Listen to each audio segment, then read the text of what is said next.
kehadiran kita semua dalam kegiatan KTKC ini. Tema KTKC kali ini adalah cinta sepenuh hati kepada Allah saja. Marilah kita bersatu hati dan mengarahkan seluruh pikiran kepada Tuhan dalam KTKC ini dengan lagu pembuka. Ku mau cinta Yesus selamanya. Ku mau cinta Yesus selamanya. Meskipun badai silih berganti dalam hidupku, ku tetap cinta Yesus selamanya. Ya Abah, Bapa, ini aku anakmu, layakkanlah seluruh hidupku. Ya Abah, Bapa, ini aku anakmu, pakailah sesuai dengan rencanamu.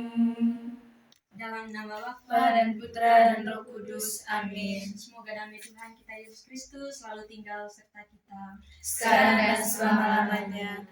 Ya Tuhan Maha Pengasih, kami bersyukur atas anugerah kehidupan dan kasih sayang-Mu yang senantiasa menyertai kami. Pada hari ini kami berkumpul dalam semangat persatuan untuk merenungkan tema KTKC Cinta Sepenuh Hati kepada Allah saja. Kami mohon limpahkanlah Roh Kudus-Mu supaya firman-Mu hari ini membakar hati kami dan menguatkan kami menjadi saksi kasih-Mu yang tulus. Kami serahkan KTKC ini ke dalam tangan-Mu, agar setiap kata dan refleksi yang kami lakukan dapat membawa kami lebih dekat kepadamu dan kepada satu sama lain. Dalam nama Yesus Tuhan dan Juru Selamat kami. Amin. Baik saudari-saudari, marilah kita bersama-sama melihat dan mendalami situasi hidup konkret yang berjudul Pilihan Hati Susan. Di suatu desa, seorang petani bernama Maria menggarap sawah dan ladang jagungnya untuk menghidupi keluarga besarnya. Tiba-tiba seorang tetangga kaya datang menggoda. Jual sebagian tanahmu, buka toko besar, untung melimpah, hidup pun akan makmur. Hati Maria goyah sesaat, namun di bawah pohon beringin tua, sambil merapal rosario, ia teringat ajaran KTKC. Kasihilah Tuhan Allahmu dengan seluruh hatimu, seluruh jiwamu, dan seluruh akal budimu. Ia paham, tawaran itu bakal curi waktunya dari misa pagi, mengajar KTKC anak-anak desa, serta membagi hasil panen pada janda tak berdaya. Maria pun tegas menolak. Ia pertahankan ladangnya untuk memberi rezeki warga dan menyerahkan diri pada pelayan di kapel desa. Jiwa Maria pun dipenuhi kedamaian abadi, sebab kasih murni kepada Allah jauh lebih mulia ketimbang godaan dunia alam sementara. Saudari-saudari, setelah mendengar cerita tadi, apakah sudah jelas atau dibacakan ulang? Sudah jelas, Kak. Baik, kalau begitu kita bersama-sama mendalami pertanyaan terkait cerita ini. Apa tawaran yang diberikan tetangga kaya kepada Maria? Baik, kepada saudari Seni. Tawaran dari tetangga kaya yaitu Maria untuk menjualkan sebagian tanahnya untuk membuka toko besar dengan gaji dengan untungan yang melimpah dan hidup makmur. Itu saja. Baik, terima kasih kepada saudari Seni. Mungkin ada saudari yang lain yang ingin menjawab? Baik, kalau tidak ada, dari cerita tadi, apa pesan untuk hidup kita sendiri? Kepada saudari saya persilakan. Pesan bagi kita semua.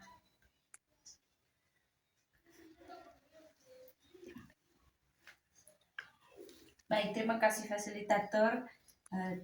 Pesan yang mau pesan utama dari cerita yang telah kita dengarkan bersama tadi bahwa pilihan hati Maria adalah tetap percaya pada kasih Allah walaupun ada godaan.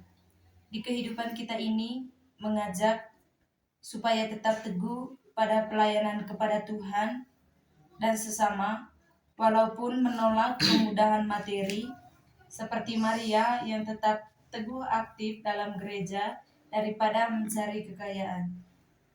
Cerita di atas itu mau mengingatkan kepada kita bahwa kedamaian sejati datang dari hati yang setia, bukan dari alam sementara. Itu saja cerita. Baik, terima kasih kepada saudari. Mungkin ada lagi? Tidak ada. Baik, kita lanjut dari saudari. Cerita soal Maria ini menunjukkan kepada kita untuk tetap setia, sayang sama Tuhan, walau digoda duit banyak dari tetangga kaya. Dia menolak jual tanah untuk buka toko, tetapi tetap melayani di kapel bagi hasil panen dan dapat damai hati selamanya lebih baik daripada rezeki dunia yang cuma sementara. Marilah kita hidup dalam kehidupan sehari-hari dengan mengutamakan Tuhan nomor satu di hidup kita, karena hanya kepadanya sajalah hidup kita akan bahagia. Baik saudari-saudari, kita bersama-sama mendengarkan sabda Tuhan. Saya minta kepada salah satu saudari untuk membacakannya, dan kita sama-sama untuk hening karena ada beberapa pertanyaan penuntun untuk kita semuanya. Kepada saudari saya persilahkan. Bacaan diambil dari kitab Keluaran. Lalu Allah mengucapkan segala firman ini, Akulah Tuhan Allahmu yang membawa engkau keluar dari tanah Mesir, dari tempat perbudakan. Jangan ada padamu ilah lain di hadapanku. Jangan membuat bagimu berhala yang menyerupai apapun yang ada di langit, di atas, atau yang ada di bumi di bawah, atau yang ada di dalam air di bawah bumi. Jangan sujud menyembahnya atau beribadah kepadanya, sebab Aku Tuhan Allahmu adalah Allah yang cemburu, yang membalas kesalahan bapa kepada anak-anaknya sampai kepada keturunan ketiga dan keempat dari orang-orang yang membenci Aku. Tetapi Aku menunjukkan kasih setia kepada beribu-beribu keturunan kepada mereka yang mengasihi Aku dan berpegang pada perintah-perintah-Ku. Demikianlah sabda Tuhan. Syukur kepada Allah. Baik saudara-saudari, apakah bacaannya sudah jelas atau Sudah. dibacakan ulang? Sudah.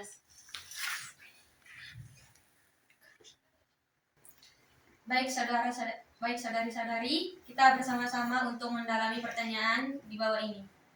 Apa ayat menarik dari bacaan di atas serta alasannya? Kepada saudari Zeni. Baik, Kak Fasilitator.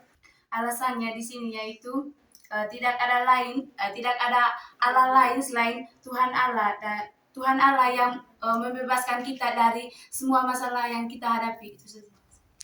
Terima kasih kepada saudari Zeni. Mungkin ada saudari lain? Baik, kalau tidak ada, selanjutnya berdasarkan bacaan di atas, kira-kira apa pesan buat kita sebagai mahasiswi teologi yang berjuang demi gereja masa depan? Kepada saudari Yuyun, saya persilakan. Baik, Ibu Fasilitator, pesan pokok buat kita mahasiswa teologi yang di tengah perjuangan gereja ke depan adalah kita harus setia penuh sama Tuhan. Jangan memuja berhala seperti uang atau nama besar. Seperti yang ada di Keluaran bab 20 ayat 2-6, Tuhan yang menyelamatkan kita dari budakan dosa. Jadi kita harus tolak apa saja yang direbut kasih kita dan tetap fokus ke nikmat gereja menurut perintahnya, biar berbagai rahmatnya sampai anak cucu. Terima kasih kepada saudari Yuyun. Mungkin ada lagi?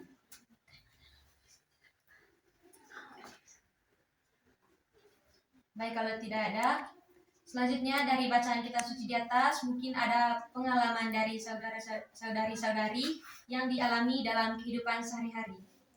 Saya persilahkan. Kepada saudari saya persilakan.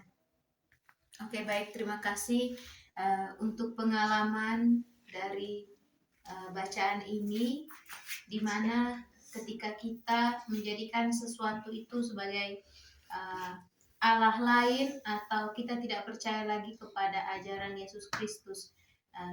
Pengalaman yang ingin saya sampaikan, dulu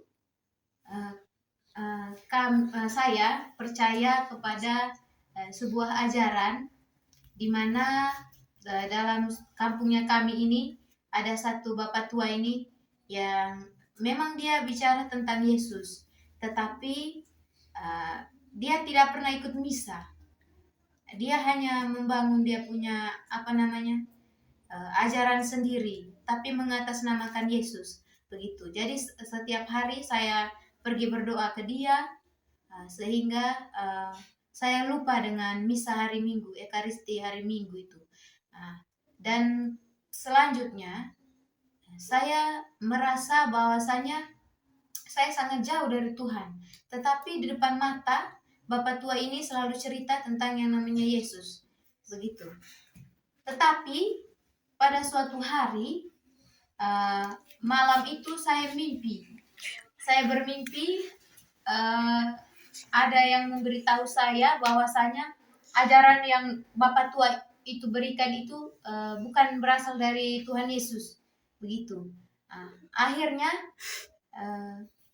saya bertanya kepada orang yang lebih tahu, begitu. Saya bertanya kepada orang yang lebih tahu untuk menilai mimpi yang saya mimpikan tadi malam. Dan ternyata orang yang lebih tahu itu memberitahukan bahwasanya memang benar, kalau misalkan kita merasa bahwasanya kita jauh dari Tuhan, tetapi ada Tuhan lain, itu sebenarnya ada keganjilan di dalam ajaran tersebut. Akhirnya saya berdoa kepada Tuhan Yesus untuk memberi jalan. Perlahan itu saya mulai tidak mengikuti ajaran dari bapak tua itu. Lambat laun setelahnya ternyata bapak tua itu ada pegang sesuatu, dan itu bukan berasal dari Tuhan Yesus. Dia hanya mengatasnamakan Tuhan Yesus. Mulai dari situ khususnya saya sadar bahwasanya ketika kita percaya kepada sesuatu tapi kita tidak tahu dia punya konsep awalnya, pasti akan ada keganjilan. Dan keganjilan itu saya rasa itu berasal dari Tuhan Yesus, bahwasanya dia ingin menunjukkan jalan yang benar. Ini yang benar jalannya, yaitu ajarannya dia sendiri. Terima kasih. Itu saja. Baik, terima kasih kepada saudari Yati yang telah menceritakan pengalaman yang sangat menarik, yang dimana dia tadi memiliki kesadaran bahwa di tengah kesulitannya hanya Tuhan yang bisa menolongnya. Baik, saudari-saudari, marilah kita bersama-sama untuk bertekun setia total kepada Tuhan, pembebas kita dari belenggu dosa. Hindari penyembahan berhala macam harta atau ambisi pribadi. Prioritaskan pelayanan gereja, ikuti perintahnya, supaya menikmati kasih karunia-Nya yang abadi hingga generasi keturunan. Saya dan kita semua sebagai calon guru agama Katolik harus menjadi contoh bagi orang lain untuk tetap setia pada panggilan kita. Baik saudari-saudari, agar kegiatan katekese kita tidak sampai di sini, saya minta kepada saudari-saudari untuk memberikan aksi konkret atau rencana tindak lanjut agar katekese kita tetap hidup. Saya persilakan kepada saudari saya. Baik, terima kasih. Kalau dari saya, aksi konkret dari katekese yang sudah kita dalami bersama tadi, kalau dari saya, kita harus rajin-rajin membaca firman Tuhan, khususnya di kitab Kejadian ini, karena di dalam kitab suci kita menemukan firman-firman yang telah diajarkan oleh Allah bahwa kita harus tetap tekun tetap tekun dan tidak boleh menyembah Allah lain itu selain Dia. Karena seperti yang ditegaskan dalam kitab suci tadi, mengatakan bahwa Allah tidak ada Allah lain selain tidak ada Allah lain itu selain Tuhan Allah sendiri. Maka dari itu kita harus perlu rajin-rajin membaca firman Tuhan. Baik, terima kasih kepada saudari. Mungkin ada lagi dari saudari-saudari lain?